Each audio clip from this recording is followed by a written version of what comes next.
mga boss, mga idol. Yan. So, baklas naman tayo ng kompreso. So, bagong tatlong cylinder, nakagdadalawa.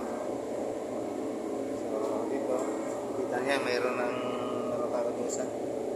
Tama na kagad. So, dito natin lang itong bakong So, ayan. Pinuksan na natin para check. So pagdating naman dito sa ating pinaka-oil pump, so ay okay naman. Saka dito sa ating flapper valve, halos wala namang tama. So yung ating mga cylinder, saka yung mga flapper valve. So okay naman, wala namang problema yung flapper valve.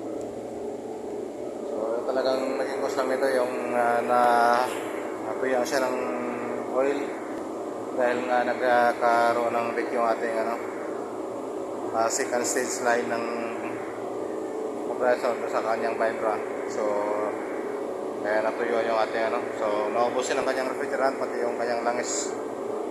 So hindi siya napansin ng ating mga technician na leak pala kasi meron insulation yung ating linya, kaya kagad-agad na detect na So sana isa lang yung problema, pero titikin pa natin. So babaklasin itong compressor para malaman kung ilan ang may tama. So confirm tayo, isa pa lang.